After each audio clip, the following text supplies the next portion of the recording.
Bonjour, bienvenue à toutes et à tous.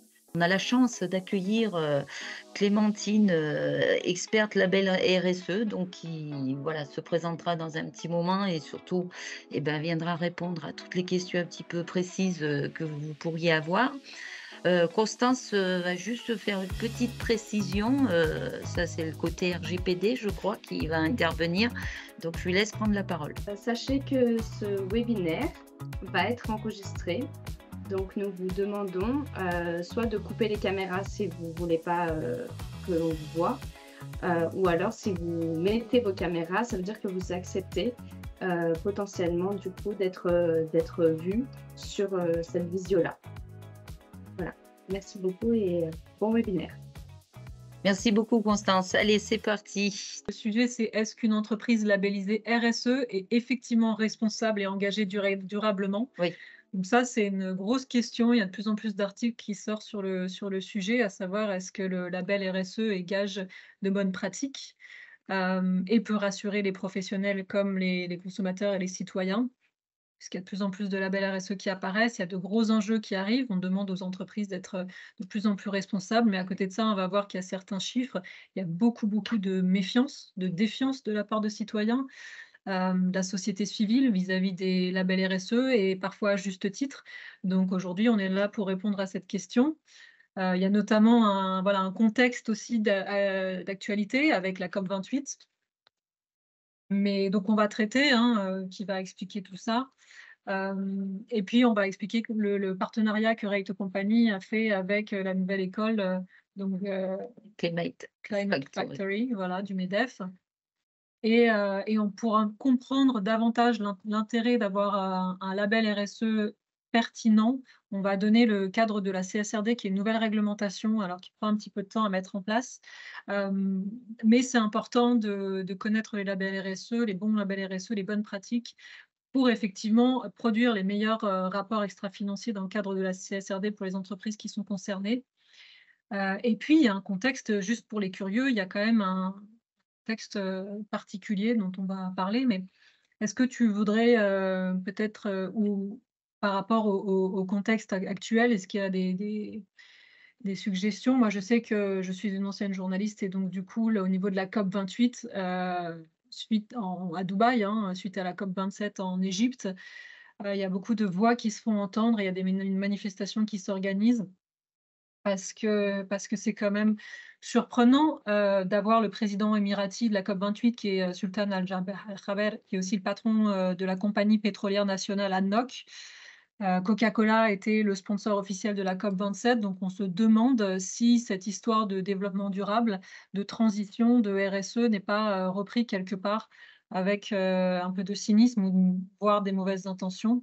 En tout cas, il y a eu un sondage qui a été, mené par YouGov pour le HuffPost en marge de la COP qui disait que 72 des Français ne font pas confiance à la communauté internationale pour, trouver des solutions. Donc si les décideurs ne peuvent pas trouver les solutions, qui peut le faire? Et donc ça, c'est un sujet dont on va débattre aussi, aujourd'hui. Oui, Très voilà. bonne introduction, Clémentine. Voilà, on est au cœur des enjeux actuels et en particulier, recentrons un petit peu le sujet sur les entreprises, leurs dirigeants, leurs collaborateurs et forcément tout l'écosystème qui gravite autour. Donc simplement pourquoi ce webinaire, porté par The Climate Factory aujourd'hui? C'est parce que The Climate Factory est né, par et pour les entreprises, régionales, donc Auvergne-Rhône-Alpes et est donc porté par, le MEDEF Auvergne-Rhône-Alpes. Ça a une importance, c'est à la fois, l'origine de Climate, mais c'est aussi une force de déploiement et on verra un petit peu après pourquoi. En tout cas, juste rapidement, The Climate Factory, elle est positionnée pour, accompagner et s'aimer dans les entreprises des pilotes de la RSE parce que les besoins qui ont été remontés, c'était mais qui peut s'emparer de ces sujets-là? On ne sait pas trop, comment aborder ces questions-là, justement aussi pour les questions qu'on va évoquer aujourd'hui de label. Est-ce qu'il faut absolument porter un label, s'engager dans cette démarche et puis c'est quoi cette démarche RSE? Bref, donc tout de suite, The Climate Factory a été construite pour justement essaimer des entreprises, des pilotes de la RSE, de la transition environnementale. Ça passe forcément par une sensibilisation, et je dirais un accompagnement dans l'accès à la réglementation parce que la deuxième question, c'est: «Est-ce que je dois y aller? Est-ce que je suis obligée de faire des choses?» Ou simplement, voilà, est-ce que mon entreprise, la réglementation la concerne, par sa taille, par son type d'activité, par le territoire où elle œuvre? D'autant plus si elle travaille à l'international, voilà, comment aborder toutes ces questions-là? Et puis du coup, on se rend compte aussi que à la fois il faut des pilotes, mais il faut accompagner ces parties prenantes et en particulier c'est en interne, ses collaborateurs et toute la question aussi du verdissement et de la responsabilité aussi, des collaborateurs. Donc comment accompagner les métiers existants aujourd'hui et voilà, leur permettre de monter en compétence sur ces sujets-là.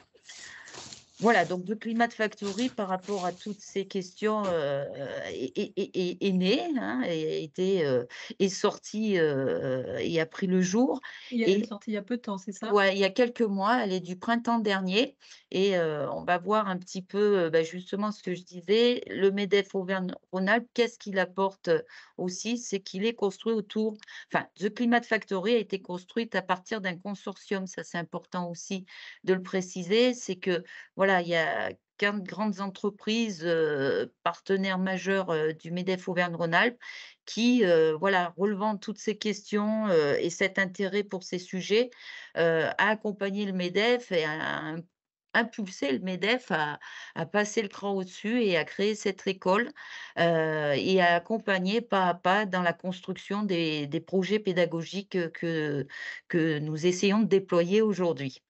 Voilà, donc The Climate Factory, c'est important aussi de le dire, c'est un organisme de formation déclaré auprès de l'ADRITS, donc voilà, un organisme en bonne et due forme, conforme, certifié Qualiopi, et qui voilà, fait de la formation à la fois courte, des opérations coup de poing, mais bienveillantes, auprès des dirigeants des entreprises pour embarquer le plus de monde possible sur notre territoire vers ces transitions.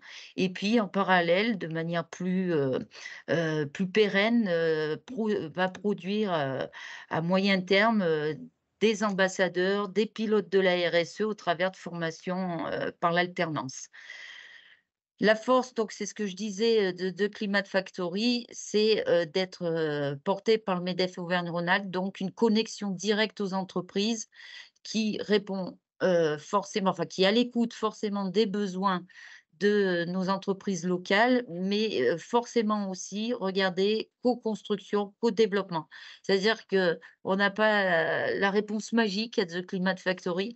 On construit tout sur mesure au fur et à mesure des besoins qui nous sont relayés et on s'appuie aussi sur bah, nos MEDEF territoriaux, nos branches d'activité et bien sûr tous les acteurs de l'emploi et de la formation, que ce soit les pôles emploi, les APEC, les missions locales et autres et tous les partenaires, on en a listé quelques-uns et surtout, je tiens aussi à préciser, c'est qu'on est dans un écosystème d'un réseau d'experts avec, des gens vraiment, très, forts, très, expérimentés sur des domaines très précis, parce que la RSE et la transition environnementale, en fait, c'est des domaines tellement vastes que, bah, il faut mobiliser, des forces vives et expertes, tout au travers du territoire et c'est ce qui a fait que, nous avons eu la chance de rencontrer, Clémentine, sur ces questions de label RSE et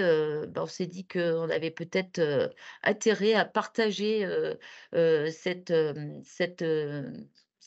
démarche, ce sujet mais surtout cette démarche parce que Clémentine va vous expliquer un petit peu comment elle a construit ce label RSE et en quoi il se différencie et en quoi on peut faire cocorico, parce que c'est le premier label RSE, de France.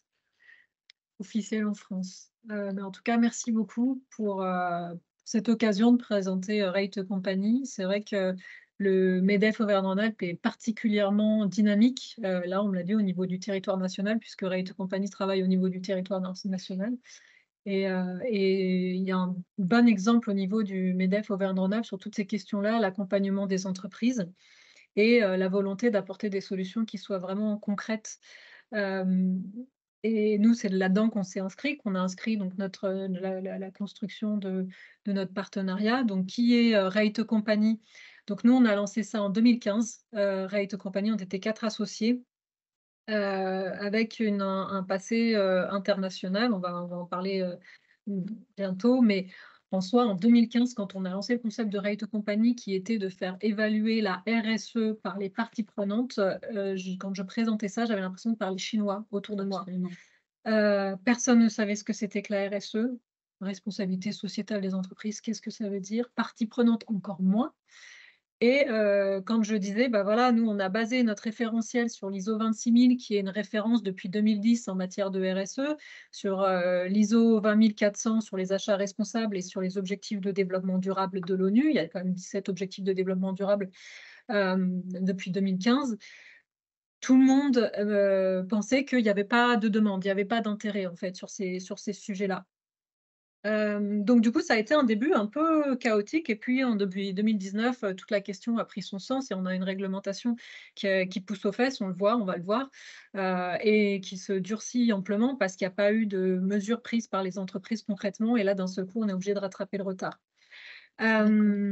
Quels besoins on adresse, nous, en particulier? Donc l'idée, c'était, d'apporter une solution qui soit concrète, facile à prendre en main. Donc, on a une formule, qui, va de la formation à l'audit, à la labellisation, à la création de la feuille de route pour une amélioration continue, avec l'angle particulier des parties prenantes et on va voir pourquoi. Parce qu'en matière de, label RSE, il y a quand même des instructions qui sont claires, qui ont été données par le gouvernement. On ne peut pas faire tout et n'importe quoi, en tout cas si on veut se revendiquer comme label et l'idée c'est, d'offrir le maximum de garanties.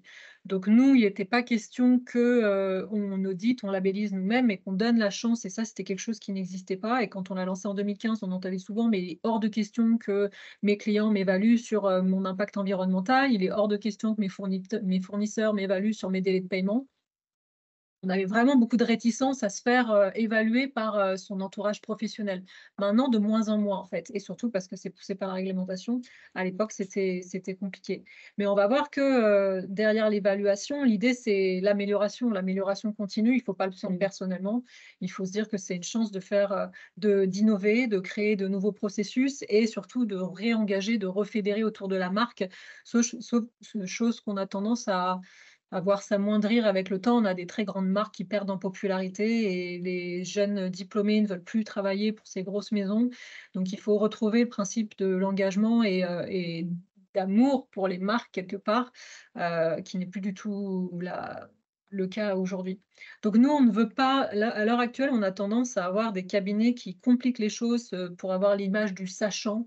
Donc on va rester dans l'entre-soi, la réglementation est très technique et au lieu de la simplifier, de l'expliquer, on a certains consultants qui décident de la rendre extrêmement technique. Nous, on est dans une approche ce qui peut, être une possibilité, mais nous, on a choisi une autre approche qui est de dire: «Bah non, cette réglementation, on va faire en sorte que tout le monde la comprenne et que tout le monde prenne part».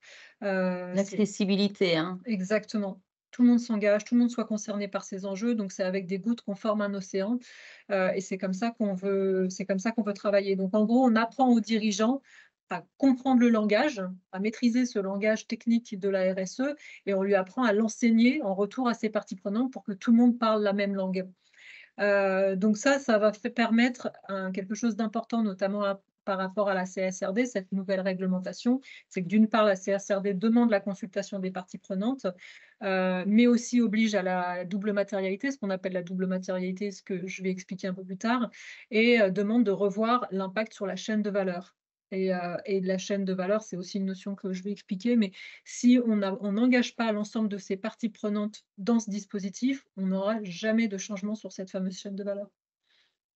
Donc du coup tu as avancé très vite là. Non, non, c'est qu'on était sur la CRCD, donc Alors, peut-être revenir à l'origine, rapidement, mais il y a un parcours il y a un qui a parcours conduit, tu en as parlé tout à l'heure, des rencontres, un petit exactement, peu internationales, enfin carrément, dans très des contextes international. très, tournés quand même, sur ces questions de RSE avec, des angles divers. Donc tu Voilà, on t'a Alors demandé de nous partager, 3-4 petites expériences, anecdotes, qui montrent que c'est pas qu'un sujet sur notre territoire, que ça concerne pas que notre petit coin, notre France, c'est exactement. international et C'est ce qui t'a international. amené Ouais. à ce projet-là, en tout cas.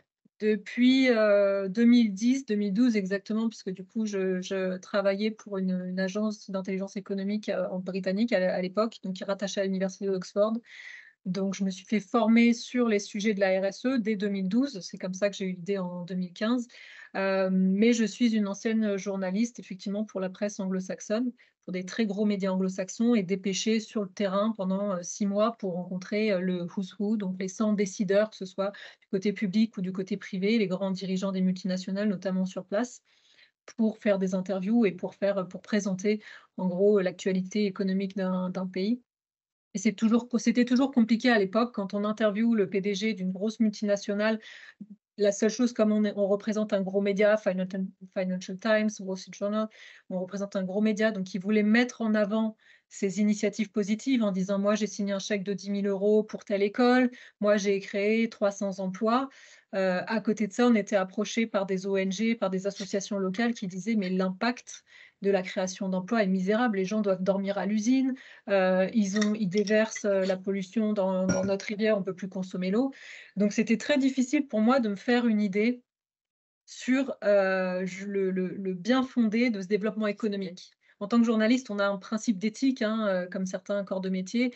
Il faut qu'on garde certaines valeurs, hein, défendre la veuve et l'orphelin et là, c'était très compliqué, et c'est comme ça que l'idée m'est venue en disant, «Ce serait pas à moi de juger, finalement l'impact global, les personnes qui le vivent directement».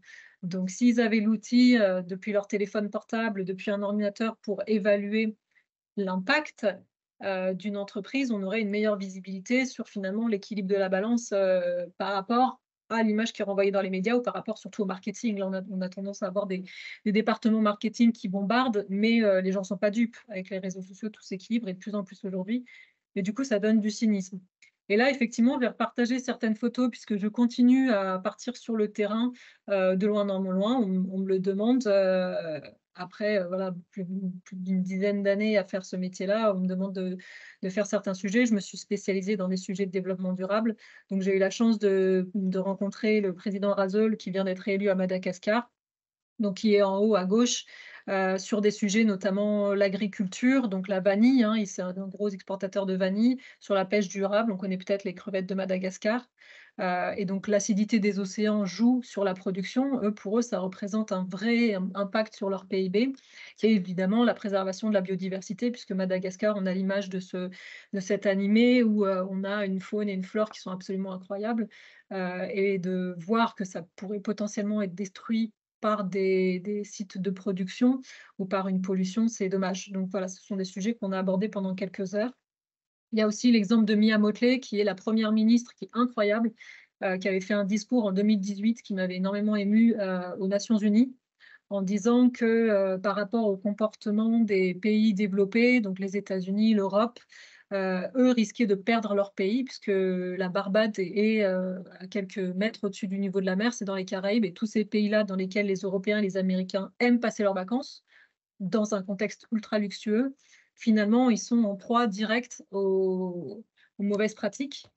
Et donc elle avait fait une intervention très émouvante et j'ai eu le temps de passer avec elle pour voir, elle, à sa toute petite échelle, la Barbade, c'est tout petit, mais comment est-ce qu'elle pouvait agir pour faire changer les comportements et faire en sorte que ces pays des Caraïbes, de l'océan Indien, voire d'Asie du Sud-Est ne soient pas, directement pénalisés, voire disparaissent à cause de pratiques de supernation, quoi.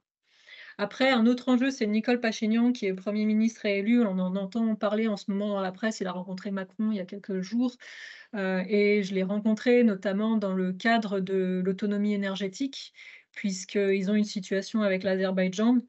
Ils ont perdu leur ennemi historique, leur allié historique, la Russie, pour les soutenir dans ce cas-là. Mais on voit que voilà, le fait que l'Azerbaïdjan soit autonome au niveau du gaz, de la production et soit rapproché de l'Europe pour vendre cette production, ça a mis, du coup, l'Arménie dans une situation qui était, instable, notamment par rapport au Haut-Karabakh où il y a eu des centaines de milliers de personnes qui ont été déportées. Et puis, donc madame Rania Al-Machat, ministre de la coopération internationale sur la COP27, qui m'avait présenté, donc elle qui chapeautait la COP27 en Égypte.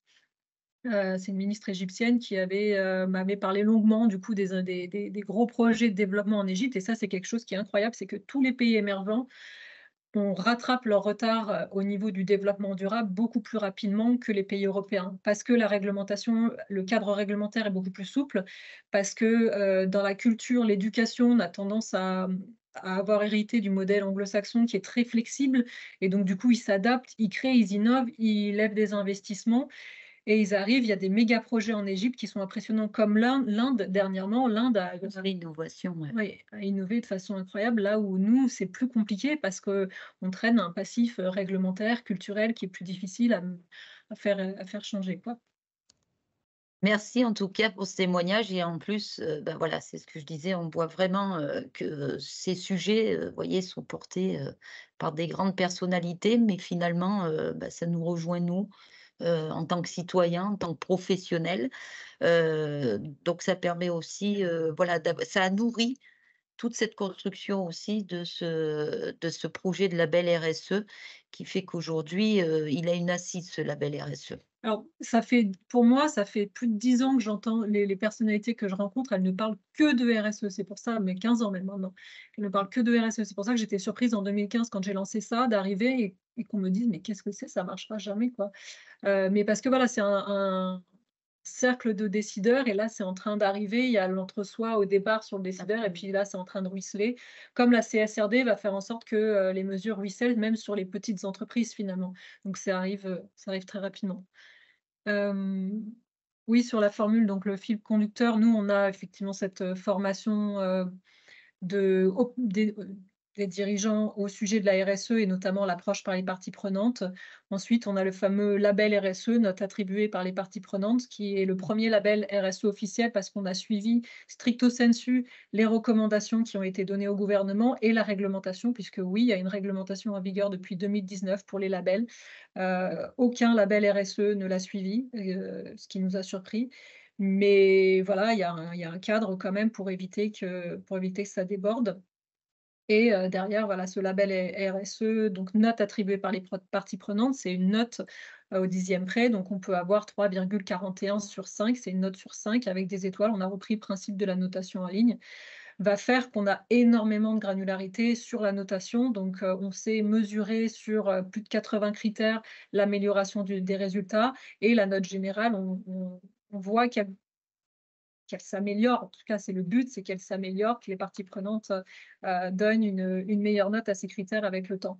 Là où, c'est plus compliqué quand on a un label qui va noter, qui a 3 en gros, étoiles, 1 étoile, 2 étoiles, 3 étoiles, ou, silver, or, platine, où là, il y a moins La de granularité, progression est voilà. limitée. Ouais, En tout cas, exactement. On sait moins où se positionner. Voilà. on reviendra un petit peu après sur le côté, accompagnement, formation et cetera. C'est peut-être les solutions, voilà que, chacune de nos structures propose et aussi, on a construit un projet de solutions, partagées, hein, en Mmh. mutualisant finalement nos compétences et nos expertises. On en parlera un petit peu plus tard.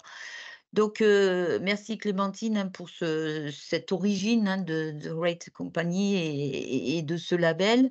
Bravo pour, ce parcours, riche et je suppose, extraordinaire, enrichissant, interculturel, Mmh. international, avec des réalités sur des enjeux aussi, parce que des fois, non pas qu'on puisse pas voir dans nos petits territoires les évolutions de nos sociétés et de notre monde, mais je pense que sur certains territoires, ça doit être beaucoup plus criant. Heu, voilà, donc merci pour ce témoignage. Donc revenons un petit peu peut-être à ce que vous attendez. En attendant, j'espère que tout le monde va bien, on n'a perdu personne, vous êtes toujours, avec nous. On va rentrer dans le vif du sujet, voilà, revenons un petit peu plus, pédagogue.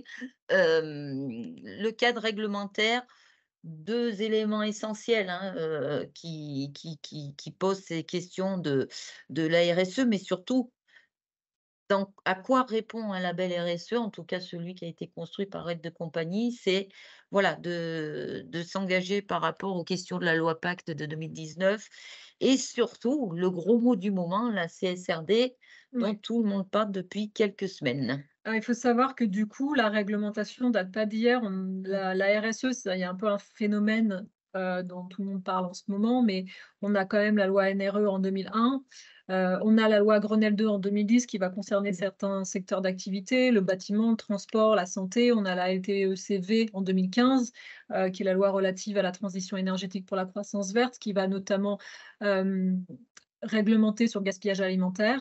On a une réglementation qui évolue depuis ces 10 dernières années extrêmement vite, moi je trouve, hein, Qui s'accélère, qui c'est ce que j'allais s'accélère, dire, ouais, hein. qui s'accélère sur plusieurs enjeux. On a la loi Sapin 2 en 2016 dont on parle pas assez, mais sur les lanceurs d'alerte et là, pour le coup, moi je trouve que c'est une véritable fierté française parce qu'on a, une loi qui permet de protéger le lanceur d'alerte, donc ça va aller protéger le salarié ou, le la partie tierce qui va dénoncer un manquement à la réglementation, mais ça va aller aussi condamner le manager qui, s'opposerait à cette dénonciation.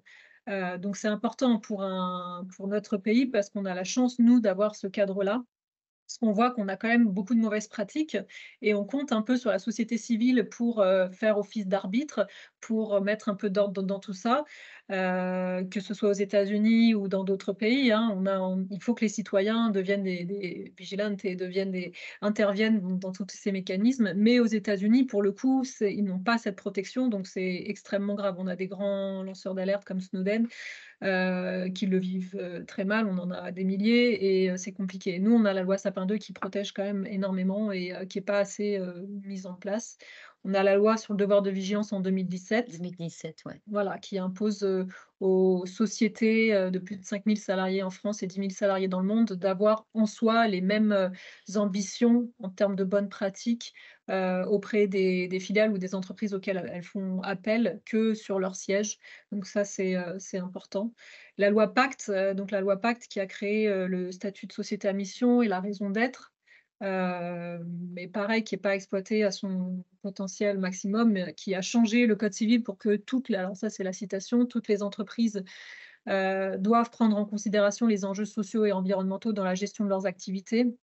Donc c'est très bien, mais comment est-ce que ça se traduit dans les faits? Ça, c'est compliqué et on a cette fameuse CSRD, donc la CSRD, d'où ça vient la CSRD, elle base sa réglementation sur la production d'un rapport extra-financier, donc on ne mesure plus seulement la performance économique. Là, on est en train de repenser la notion de valeur.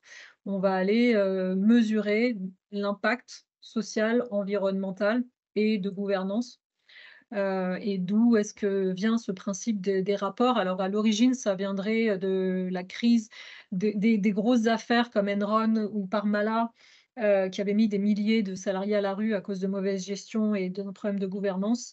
Mais aussi ça vient de la crise des subprimes de 2008 où en soi c'est pareil, on avait énormément de sociétés qui étaient un peu pointés du doigt pour leur gestion et s'étaient mis en effet de mode aux États-Unis à publier dans leur rapport annuel, du coup des marqueurs sur leur performance, environnementale, sociétale, et la bonne gestion de gouvernance, ce qui a été repris, en France et en Europe. Donc on avait, la NFDR en 2014, donc les premiers rapports extra-financiers.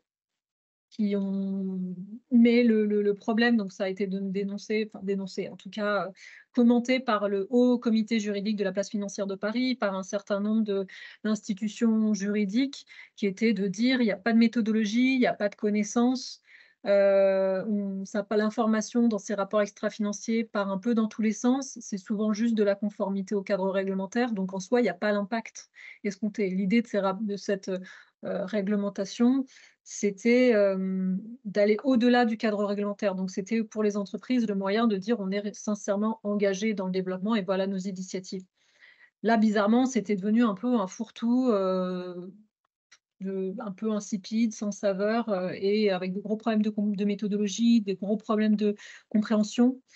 Et Heu, de comparabilité, exactement. de fait, Ouais, de comparabilité, on ne savait pas, d'une année sur l'autre si l'entreprise s'était améliorée ou non. On ne savait pas, d'une entreprise à l'autre du également. même secteur, voilà, qui avait la même performance Il y avait de nouveau ce problème de contrôle du coup, puisque, qui dit document peu clair, avec des données, pas chiffrées ou des données peu fiables dit, problème de contrôle derrière.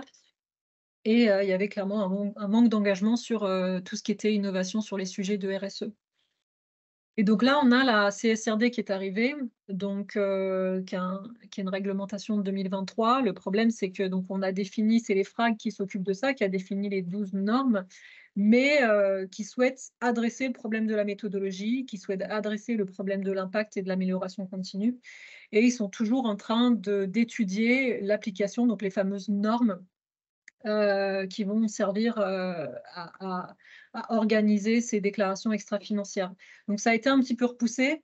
Là, on commence cette année pour une déclaration à 2025.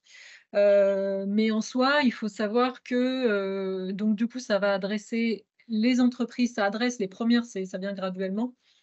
Ça va adresser les entreprises de plus de 500 salariés, donc celles qui étaient déjà concernées par, la DPEF auparavant, donc un chiffre d'affaires de 40 millions d'euros, ou 20 millions d'euros de bilan. À partir du 1er janvier 2025, donc là, ça va être plus d'entreprises. On a, toutes les entreprises qui, vont avoir 2 sur les 3 critères que je vais énoncer, donc soit plus de 250 salariés, soit plus de 40 millions en chiffre Le chiffre d'affaires, d'affaires. soit 20 millions en total de bilan. Après, à 2026, on parle des PME cotées sur un marché réglementé, à l'exception des micro-entreprises. Et 2028, là, ça va s'adresser davantage aux multinationales qui ont une filiale en Europe, et qui ont un certain 150 millions de chiffre d'affaires de mémoire. Mais l'idée, c'est que, voilà, on a à peu près 50 000 entreprises qui vont être, très rapidement concernées par, cette déclaration, extra-financière. Et évidemment, quand on est une grosse société, qu'on n'a pas mis de mesures en marche et qu'on n'est pas en mesure de réinventer la roue du jour au lendemain, qu'est-ce qu'on fait? Ben, on va aller demander à ces fournisseurs, ces sous-traitants, ces prestataires d'apporter, eux, leurs améliorations pour qu'ils puissent le répercuter dans leur déclaration. Donc ça, il va y avoir un effet de ruissellement qui est attendu très rapidement. Suivant? Oui. Question Ah oui. Ah, très bien. qui dit 50 000 entreprises Europe, combien en France? Combien en France? C'est une bonne question. Ça, je ne sais pas exactement. Il faudrait regarder. Il y a 1 800 entreprises cotées déjà sur l'AMF, donc sur les marchés réglementés. Toutes les entreprises, je ne sais pas exactement combien d'entreprises a de plus de. Il faut regarder. À mon avis, c'est le gros du panier hein, sur ce type de chiffre d'affaires et de personnes. Moi, je dirais quelques milliers quand même. Quelques milliers, voire, oui. Ouais, je pourrais regarder l'information et le donner lors de. Mais du coup, ce qu'il faut voir aussi, ce qu'il faut garder en tête, c'est, l'idée, donc les grands principes. Là, on est en train d'étudier les normes. Il y a des grands principes qui, qui sont détaillés déjà. C'est le fait d'uniformiser les rapports ESG au niveau européen. Donc, on va pouvoir comparer une entreprise roumaine à une entreprise française. L'information va être la même, demandée va être la même. On va dédier un chapitre particulier. Avant, c'était un peu disséminé partout dans le rapport extra-financier. Donc, en même temps, à côté de marqueurs financiers, à côté de marqueurs sur les valeurs de l'entreprise, etc. Là, on va avoir un chapitre dédié. Donc ça, c'est quand même important. On va avoir aussi une taxonomie qui est particulière. Ça veut dire qu'on va demander à avoir un format particulier. Et donc, c'est un format numérique XHTML qui sera disponible avec des balises, des mots-clés pour que les personnes puissent accéder à cette information en ligne et retrouver l'information pour de nouveau la comprendre et prendre part éventuellement au principe de vigilance, quoi. Qu'est-ce qu'il y a d'autre sur le format?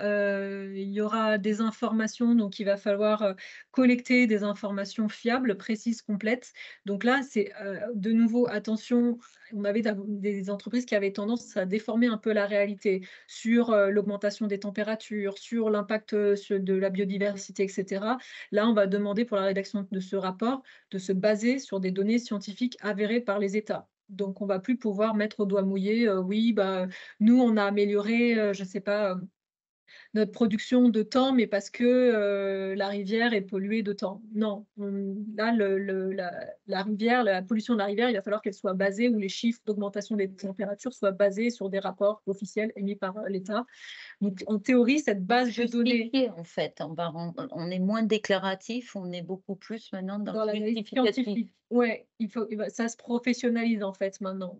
Ça. Mais c'est plus du tout, voilà, au doigt mouillé, on a lu ça dans un article, on y va, il va falloir aller chercher ces informations sur des sites officiels et trouver, des informations auprès de sources fiables surtout. C'est ça. Hem, il va falloir, l'idée c'est d'avoir des informations qui soient tous disponibles au même endroit, sur un format, qui soit le même, pour qu'elles soient comparables, entre 2 entreprises du même secteur, mais surtout l'idée c'est de comparer année sur année. Donc D'une là, on année à va l'autre. voilà, d'une année à l'autre. Donc on va demander des éléments qui soient en lien avec, l'environnement, le social, parce que l'humain, il ne faut pas l'oublier. Tout le monde parle de climat, climat, climat, mais il y a des disparités énormes de plus en plus entre les revenus. Il y a toujours des mauvaises pratiques dans le monde. En France, on a un droit du travail, un droit social qui est particulièrement développé, mais ce n'est pas le cas partout. Bien Et si sûr. on sous-traite dans certains pays, bah là, on voit il y a beaucoup de mauvaises pratiques. Donc là, voilà, l'idée, c'est de voir comment est-ce qu'on améliore ces pratiques d'une année sur l'autre, à partir encore de données chiffrées, tangibles, avérées. L'idée, c'est d'améliorer la prise de conscience des entreprises, donc qu'elles le fassent pas, pour le côté réglementaire, parce qu'il faut le faire, mais parce qu'elles sont sincèrement, engagées dans l'amélioration des pratiques et ça, c'est important et c'est là où on voit que ça commence à diverger parce que, avec ce cadre réglementaire qui s'accélère, on a tendance à voir des sociétés ou, voire des organismes, qui certifient et labellisent, prendre la tangente et proposer des solutions faciles.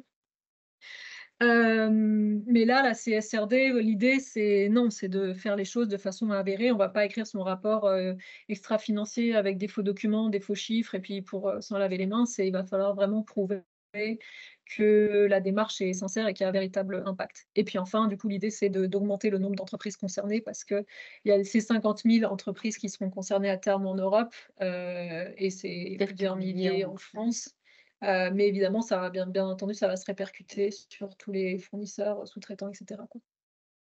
Contexte de la mondialisation, on l'a bon, Alors il y avait non, un il faut petit quand même focus sur l'exception française. ouais, il faut quand même en parler parce que donc il y a ce terme qu'on appelle l'exception culturelle française qui se développe depuis les années 50, qui est de dire nous en marge, de la culture américaine qui s'est extrêmement bien vendue après-guerre, hein, partout en Europe, on va garder notre savoir-faire, notre culture française, donc défendre notre, façon de penser et notre façon de concevoir française. Le problème, c'est qu'on a un peu perdu cette bataille, donc on a eu tendance à avoir des principes qui se sont développés sur l'exception française, donc bilan carbone par rapport au GHG, par exemple. On a, le HQE, haute qualité environnementale dans le bâtiment, qui est une certification, là où on voit qu'il y a des, bâtiments, même français, qui se font maintenant certifier, BREEAM ou LEED, qui sont l'équivalent américain, mais parce qu'ils veulent s'adresser à des investisseurs internationaux et les investisseurs internationaux, eux, connaissent LEED ou BREEAM, et ne connaissent pas HQE. Et HQE est beaucoup plus technique, difficile à appréhender que les 2 autres. Le fond est le même, ils apportent les mêmes garanties, mais c'est la forme. La forme, on a une administration auquel nous, en tant que Français, on s'est habitué, qui est parfois très technique, très longue, un vocabulaire précis. Quand on est étranger, pour un investisseur étranger, c'est très compliqué. Pour un fournisseur étranger, un partenaire étranger, c'est très compliqué. Et là, de nouveau, on parle, alors c'est là où on parle de chaîne de valeur dans la CSRD, c'est qu'on a des entreprises françaises euh, qui ont des fournisseurs, des prestataires qui ne sont pas en France.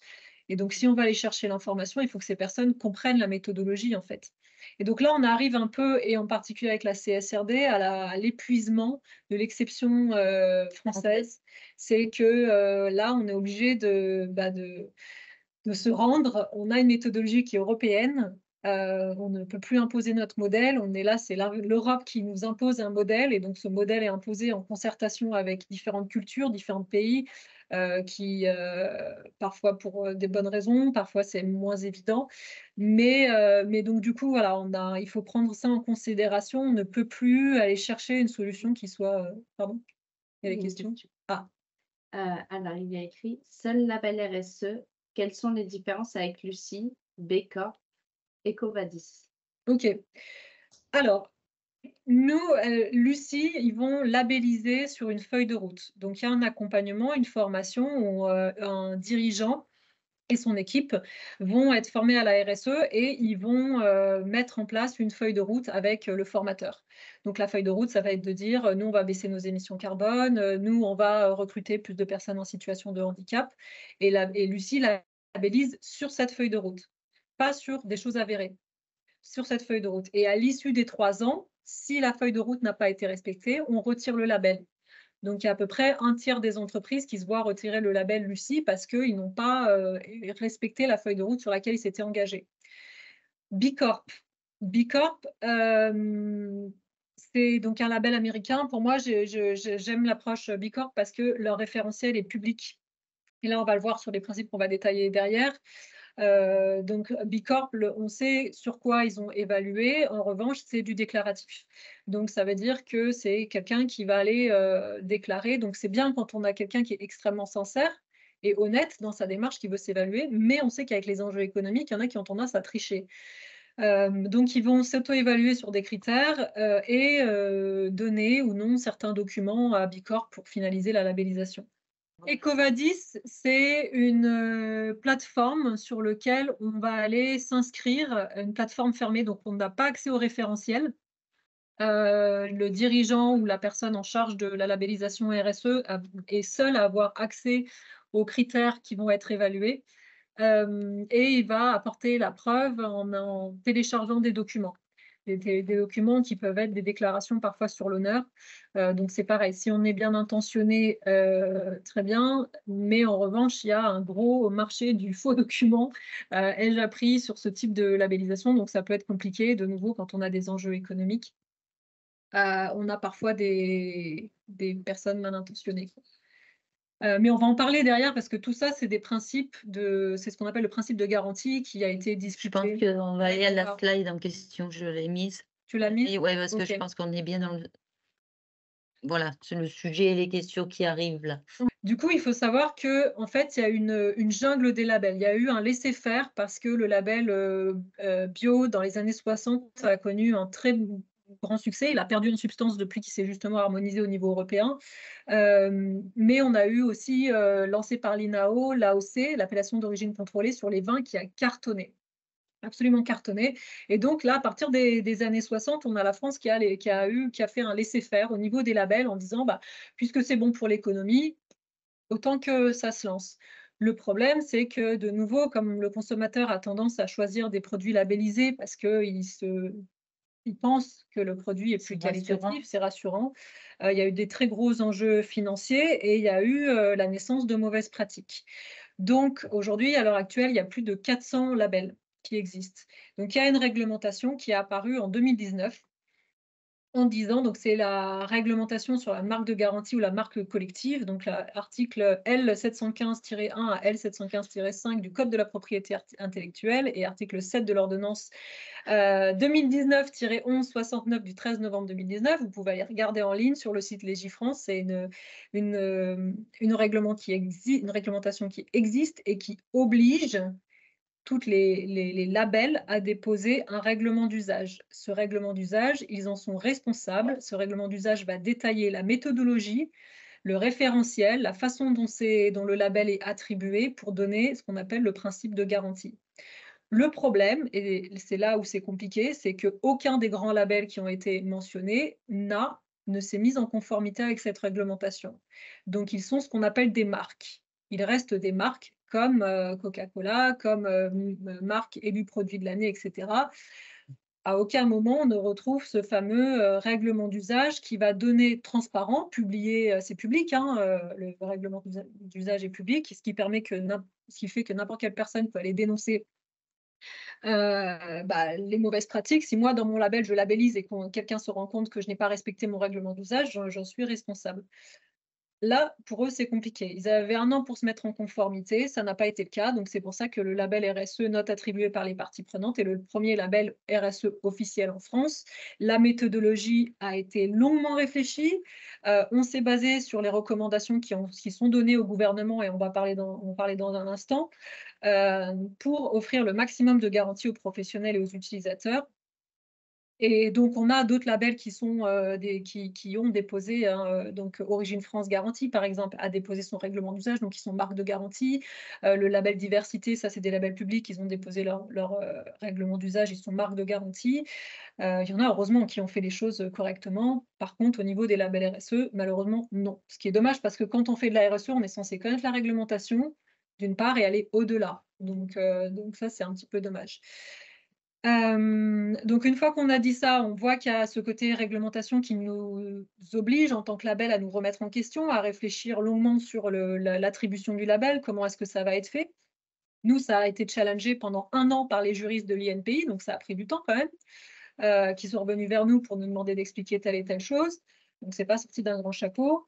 Et à côté de ça, il y a eu 2 rapports, officiels, remis à Bruno Le Maire, donc en 2020 et 2021 parce que, bah, malgré cette réglementation, on a toujours, voilà, des labels qui, se développent et on n'a pas de sanctions à ce niveau-là. Il y a un très bon marketing qui est derrière, mais ça ne donne pas forcément toutes les garanties qu'on pourrait attendre. Et donc du coup, il y a 2 rapports qu'on peut trouver pareil, hein, sur le site du ministère de l'économie notamment, qui vont expliquer que le label pour, être reconnu comme marque de garantie doit respecter le fameux principe de garantie. Et le fameux principe de garantie, c'est ni plus ni moins que du bon sens. Déjà, il ne faut pas que l'autorité qui évalue ait des intérêts financiers directs. C'est-à-dire que moi, je ne peux pas vendre le label et noter, puisque j'ai intérêt à ce que mon label, il se retrouve partout, il soit partout, c'est comme une marque, hein. Donc évidemment, même si l'entreprise est pas très respectueuse, je vais fermer les yeux ou je vais être, un peu plus facile à vivre qu'un label extrêmement rigoureux ou qu'une certification parce que j'ai envie que mon label, soit attribué au plus grand nombre. Donc nous, c'est pas Rate Company, c'est pas nous qui auditons, c'est les parties prenantes. Donc nous, on respecte ce principe-là.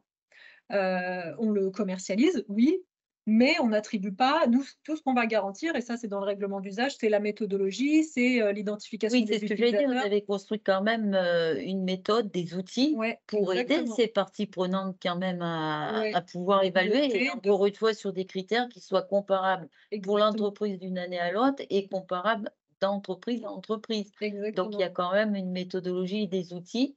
Simplement encore une fois, voilà, l'audit est ce qu'on appelle neutre et impartial, exactement. normalement. Nous, l'idée, c'était d'être le plus impartial. Finalement, cette entreprise, c'est compliqué quand on évalue une entreprise, en passant quelques jours ou quelques heures avec, quelques parties prenantes de se faire une véritable idée. Moi, je le sais, j'ai été sur le terrain pendant 6 mois dans certains pays. Au bout de 6 mois seulement, on arrive à se faire une idée en Une rencontrant tout le monde. compréhension. Ouais, une idée du cadre. Donc là, autant demander, à des personnes qui travaillent avec, l'entreprise depuis des années de partager leur opinion et puis l'idée, c'est aussi de sensibiliser, hein, qu'elles se posent la question en disant: «Bah, oui, mais finalement, moi, on me passe une main aux fesses au travail» ou «Moi, il y a des discriminations, il y a ci, il y a ça, c'est peut-être pas normal, quoi. C'est peut-être pour ça que je vais au travail en traînant les pieds». Donc il y a ce côté. Et sur ces questions d'auditeurs, comment ils sont, entre guillemets «habilités», accrédités? Je ne sais pas si c'est le terme, ah ben non, c'est les parties prenantes, pardon. Mais du coup, il y a quand même, une commission, quelque chose qui ressort après ou c'est tout automatisé pour qu'il y ait la fameuse note globale? Non, c'est automatisé, il y a pas de C'est commission, on automatisé? n'interprète pas les résultats, D'accord. on les donne bruts et on propose derrière une lecture, mais on les donne bruts, de façon anonyme, sauf pour ceux qui veulent s'identifier, hein. On a des utilisateurs qui souhaitent s'identifier. Sinon, on respecte la loi Sapin 2, c'est, un retour d'expérience, sur la RSE, donc qualité de vie au travail. On en a peu on a pas mal de critères dans l'ISO 26000 qui ont trait, les bonnes pratiques des affaires qui ont trait Énormément finalement. évolué sur ces Ouais, sujets-là. on ne peut pas faire autrement que sans demander aux parties prenantes, hein. Ouais, Il reste 5 il minutes. reste 5 minutes. Il faut que donc sur le principe de garantie, il faut que les critères soient la méthodologie soit transparente. Comment est-ce qu'on évalue? Qui sont les éditeurs? Effectivement, parce qu'il y a des auditeurs, est-ce qu'ils sont qualifiés pour aller auditer? Moi, je peux avoir une affection sur la marque, hein. Si on me demande d'aller auditer Converse, moi j'aime bien Converse, je vais tendance à être un peu plus, facile à vivre peut-être que si on me demande de On n'est pas impartial. voilà, mais c'est très difficile quand ça dépend d'un auditeur d'être le plus objectif possible. Il y a Après une question qui dit: «Que pensez-vous par exemple des labels de branche, exemple le label RSE proprement engagé?» pour moi, ça dessert un peu l'objectif. Tous ces labels, malheureusement, en fait, on est à un stade où, il y a trop de spécificités sur son secteur, ça devient illisible.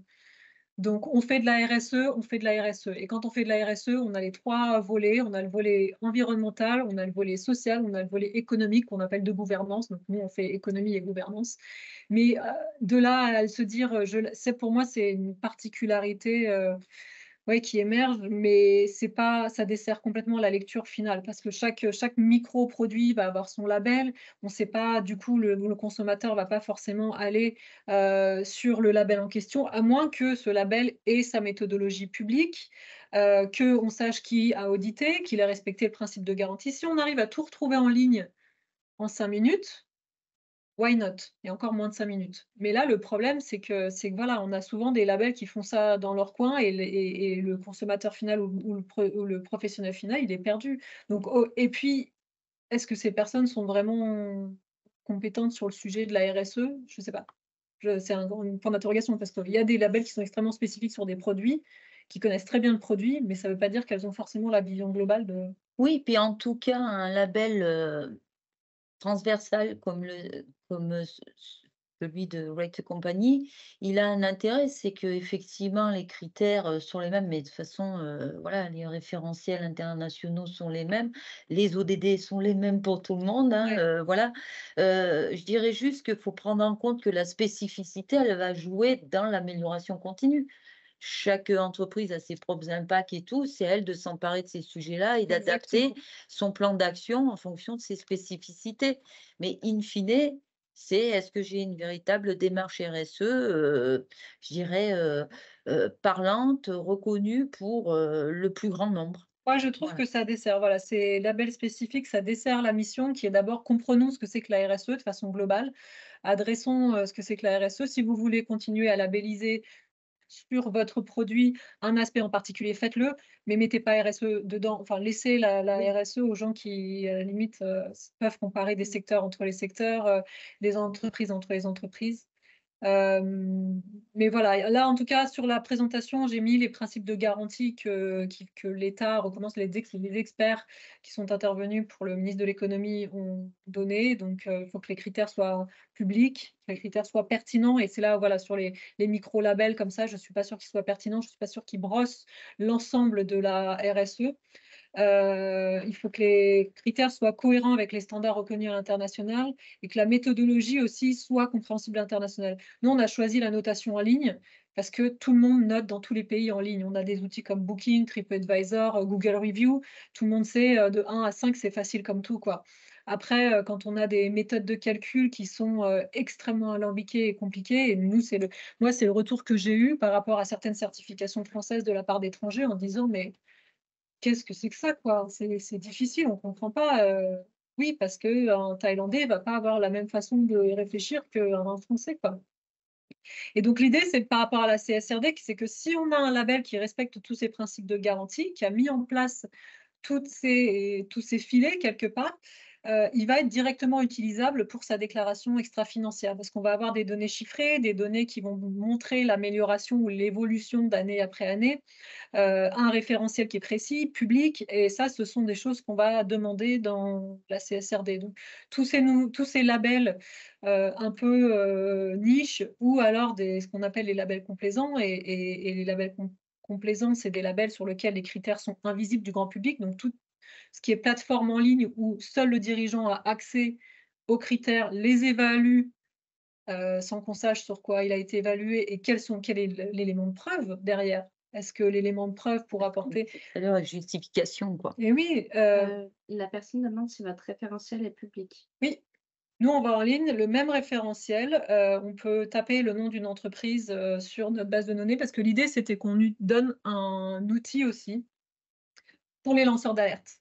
Donc nous, on a une base de données, 1 300 000 entreprises. Alors après, c'est une usine à gaz parce qu'il faut mais on tape le nom d'une entreprise en soi, normalement, elle doit être dans la base de données. Si elle l'est pas, on peut la rajouter et on va avoir le référentiel RSE qui est pour l'instant le même pour tous et dans notre audit, par contre, quand on audite, on rajoute bien entendu des critères qui sont propres au secteur, qui sont propres à l'activité, qui vont servir à la feuille de route mais qui n'influent pas dans la note finale du label, mais qui vont servir à la feuille de route, voilà À et qui peuvent se l'amélioration ouais continue, tu et disais tout à l'heure. voilà, l'amélioration continue et qui sont des critères sur lesquels on travaille avec l'entreprise en question, qui sont réutilisables pour la CSRD. Donc là, ils peuvent réutiliser la deuxième partie de l'audit.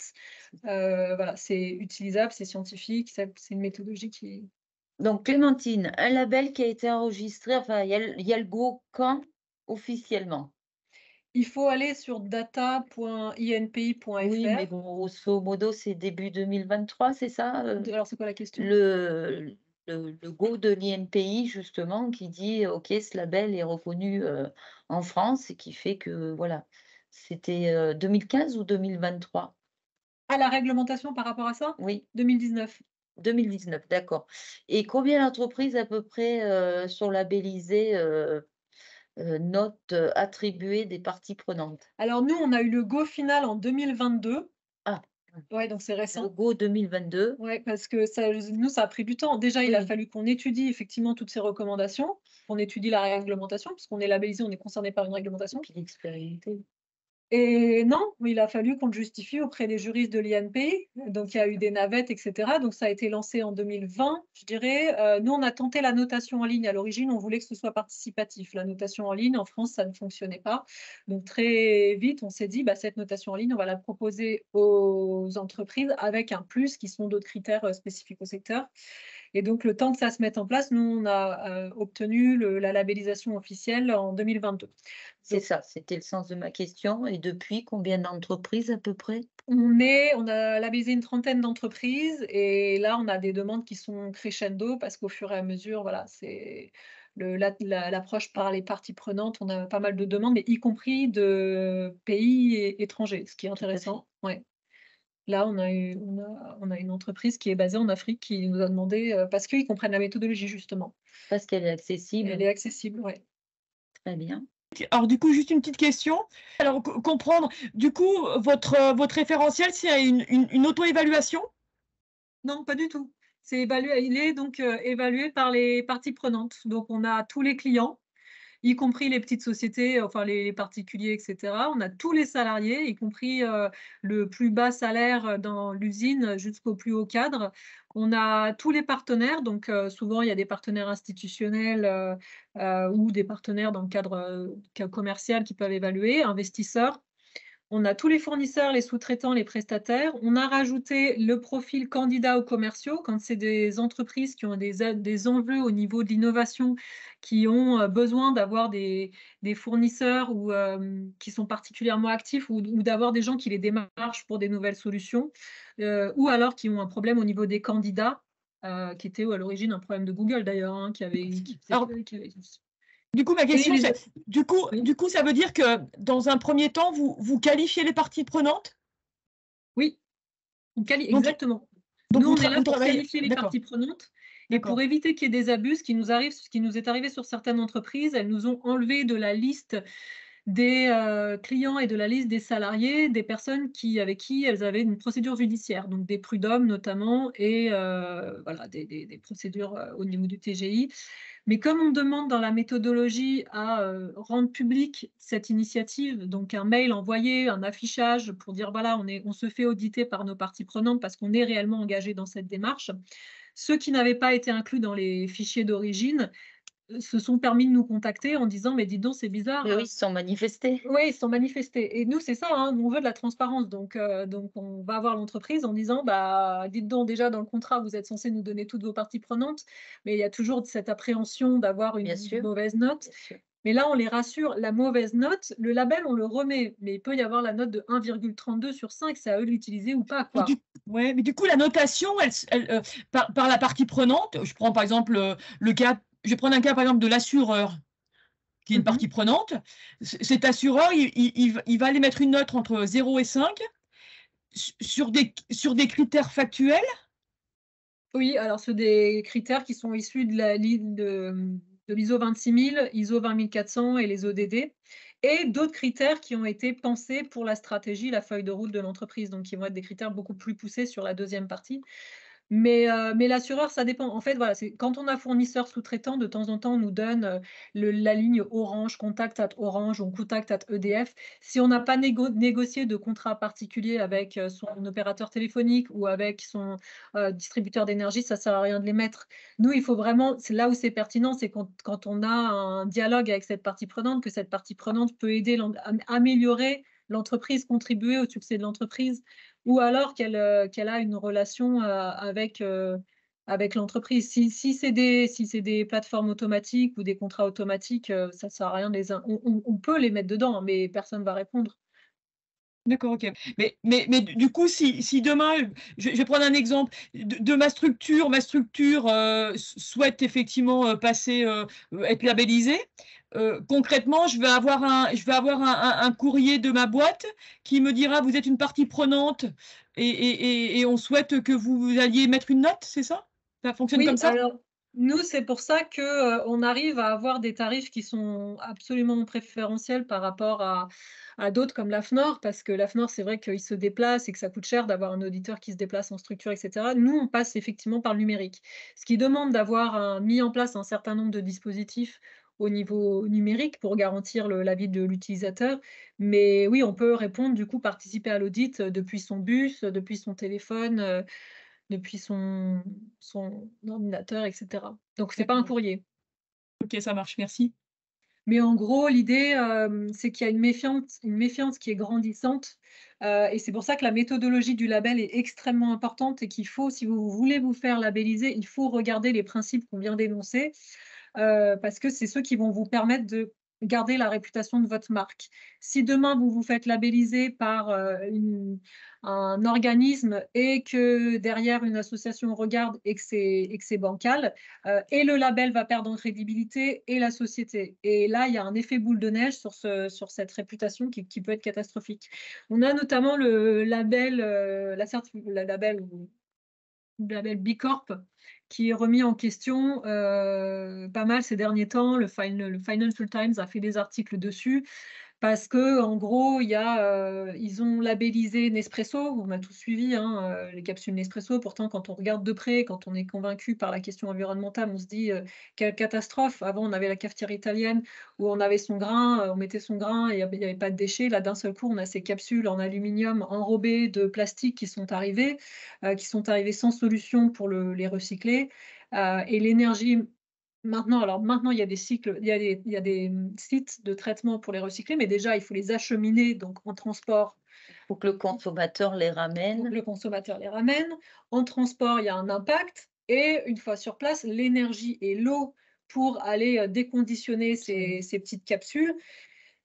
C'est ridicule, quoi. Donc du coup, il y a, une société de production de café qui s'appelle Glen Lyon Coffee, Roasters, qui est écossais, mais ils ont quand même le nom de Lyon dedans, qui a reçu le même label que Nespresso, donc le label B Corp, mais qui est complètement, vexé et qui trouve que c'est un outrage parce qu'eux, pour le coup, payent les Beaucoup producteurs. plus vertueux. Beaucoup plus vertueux. Ils vont aller, payer les producteurs un juste revenu, là où, Nestlé, soyons sincères, hein, ils s'en moquent, hein, de payer le petit producteur à sa juste valeur.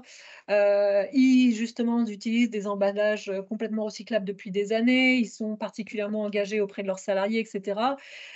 Et donc vous pouvez retrouver les articles en ligne, hein. Si vous parlez anglais, je vous invite à lire l'article du Financial Times sur la certification, B Corp et la prise de. Alors la problématique, c'est ce que tu m'avais expliqué parce que quand tu m'as présenté cet exemple, je me suis dit, «C'est quoi le problème?» puisque le but, c'est d'être dans une amélioration continue. Après tout, pourquoi Nescafé pourrait pas labelliser et aller dans un projet d'amélioration Exactement. continue. Mais, avant tout, ce que tu vas expliquer, c'est que contrairement au label de White de compagnie, c'est que, avec, l'univers, Bicorp, c'est délabellisé ou pas, c'est on Exactement. ou off. Il y a pas cette notion d'amélioration continue et graduelle que justement, a été mis en place dans le label, Rate compagnie. Alors White nous, Company. vraiment à l'extrême, parce que voilà, on peut avoir toutes les notes entre Voilà, c'est ça l'idée, c'est 0,005, que à la limite, pourquoi pas se faire mais labelliser, mais à un moment donné, il y a la question de la sincérité, hein, pour, un petit peu avancer, de l'honnêteté de la démarche, de la comparabilité et de la traçabilité et de la preuve, de l'action engagée et puis après, bah, il y a la question aussi de la notation. C'est, une certification, on te la remet ou on te la remet pas, mais, sans processus d'évolution et de comparabilité, heu au bout d'un an ou de 2 ans ou de 3 ou 4 ans, hein, chacun il va du cycle de vie de sa certification. C'est ça qui se joue en fait derrière la question de il la y a des ça labels RSE. et la méthodologie, parce que là, il y a Et 2 autres exemples, parce qu'il y a BrewDog qui s'est fait labelliser, donc c'est une brasserie, anglaise. Un peu rock'n'roll, elle s'est fait labelliser Bicorp aussi et en revanche, c'est ce que je te disais, c'est qu'elle était, déjà dans le collimateur de ses salariés parce qu'il y avait un management par la terreur, il y avait beaucoup de harcèlement au travail, enfin ils étaient connus pour avoir le pire management possible, quoi, et ils se sont fait malgré tout labelliser Bicorp parce que Bicorp ne demande pas aux parties prenantes et donc du oui, coup, Bicorp a fini par ah, il y a retirer cette le spéci label 2 ans après, mais parce que les salariés sont montés au créneau en disant, il y a trop de cas de harcèlement, il y a trop de cas de mauvais management. C'est en poussant cette information que Bicorp a fini par le retirer. Et l'autre chose, donc sur cette slide que vous allez voir, c'est qu'il y a des articles régulièrement. Là, c'est un article sur les grandes multinationales. C'est des grandes multinationales qui sont labellisées EcoVadis. Donc régulièrement, on a des articles de presse en tapant sur les doigts pour greenwashing et derrière, toutes ces sociétés sont labellisées EcoVadis, par exemple. Donc je comprends que du point de vue du consommateur, il y a un manque de confiance il y a un énorme, quoi. questionnement, Il y a oui, un forcément, questionnement. là. Donc le fait d'avoir cette méthodologie telle qu'elle a été recommandée par les experts de la question, telle qu'elle a été poussée par la réglementation, ça permet de prévenir ces risques réputationnels, en fait. Ce qui est pas des moindres, Ce qui est pas des moindres et surtout dans le cadre de la CSRD, parce que dans le cadre de la c'est ça. CSRD, on va regarder tous ces sujets de façon beaucoup plus près, quoi. Ça va être plus dur de mentir, de tricher. Voilà. Et une autre chose, donc là, c'est la slide d'après. Pourquoi est-ce que nous, Alors il on a choisi, le principe de la notation en ligne? C'est qu'énormément de business se font, en ligne, se fait en ligne maintenant. On a 87 des consommateurs qui vont lire les critiques en ligne avant d'acheter. Et donc c'est un chiffre qui grossit d'année en année, plus les gens mmh, sont voilà, ont accès à internet.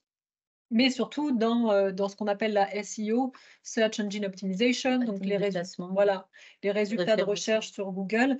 On a 10 de la notation dans le référencement qui est basée sur ces, critiques en ligne. C'est, online reviews, ce qu'on appelle online reviews. Donc tout l'intérêt, voilà, si on est bien noté en ligne, ça, pour Google, ça permet de faire remonter dans le classement Absolument. des résultats, quoi. Voilà.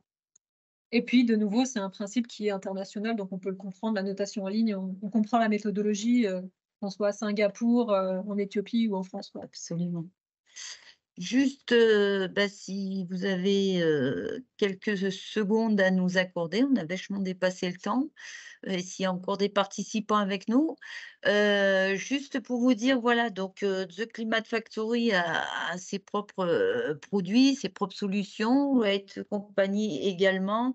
Vous verrez dans le PowerPoint, puis il y a nos sites, vous pouvez aller voir. Mais on a eu l'idée bah, après cette rencontre et cette idée de webinaire, de se dire, beh, peut-être qu'on pourrait allier et mutualiser, nos forces, pour proposer un petit package, 2 en un qui allie aujourd'hui, je dirais la compétence première de The Climate Factory, c'est d'accompagner les entreprises par l'acculturation et l'impulsion déjà à la RSE, parce que vous avez vu qu'avant d'arriver à un label RSE, c'est peut-être bien de se poser la question de qu'est-ce que c'est que la RSE? Comment l'aborder? On l'a dit tout à l'heure, démystifier, ces 3 sigles et se dire que tout à chacun, quelle que soit la taille de son entreprise, son secteur, on peut, être vertueux et mettre en place des démarches, et parfois d'ailleurs elles sont déjà là, elles existent déjà, et qu'on peut juste s'améliorer et aller un peu plus loin, donc à court terme, moyen terme et long terme. Donc, The Climate Factory a des processus d'accompagnement par la formation, hein, on parle bien de formation professionnelle, notamment avec un programme là, spécifique, hein, qui a été enrichi avec ce projet de label RSE, donc de 5 jours et puis, serait, complété, ce parcours de 5 jours du savoir-faire, de Rate Company, par, l'audit. Pour, bah, très clairement tenter d'obtenir, le label, alors tenter, c'est pas très encourageant, hein, parce que globalement ça se passe bien, mais donc en tout cas, voilà, se lancer dans une démarche de RSE labellisée, in fine, en sachant que voilà, entre le parcours d'impulsion à 5 jours et l'audit, il y a possibilité, et ça c'est en dehors de ce pack, c'est en lien avec Rate Company, s'il y a des besoins vraiment de préparer cet audit et d'aller un petit peu plus loin, il y a des possibilités d'accompagnement Rate Company sur un mois pour vous aider quand même à voilà, mettre en place, qualifier vos parties prenantes parce que vous voyez, toute la question, mais c'est qui au juste les parties prenantes de notre structure, notre écosystème? C'est pas toujours évident de le repérer et surtout de le Et quantifier. de savoir travailler avec Voilà elles surtout. et Qu'est-ce qu'on peut savoir leur travailler apporter? avec Qu'est-ce elle, qu'on OK. effectivement. Voilà, donc pour, sauf si vous avez des questions sur ce pacte, de toute façon, c'est pareil, il va être communiqué sous peu. Heu, C'était un peu le sujet, on va dire que, d'ici la fin de l'année ou plus tard début d'année, ce pack va être commercialisé, hein, c'est le terme. On est en train de le finaliser avec The Rate Company et de toute façon, vous retrouvez les coordonnées de tout le monde. Pour The Climate Factory, ben, vous avez un contact dédié, c'est notre chère Cassandra Zeg, hein, qui n'est pas parmi nous là, sur le webinaire, mais qui est notre, point d'entrée, direct, à The Rate Company et puis, à The Rate Factory, Climate Climate Factory Factory et Rate Company, OK. et Rate Company, évidemment, Clémentine. Merci Eh beaucoup. beh, merci à tous pour votre participation, votre attention et à très Merci bientôt. beaucoup. Merci. Réciproquement.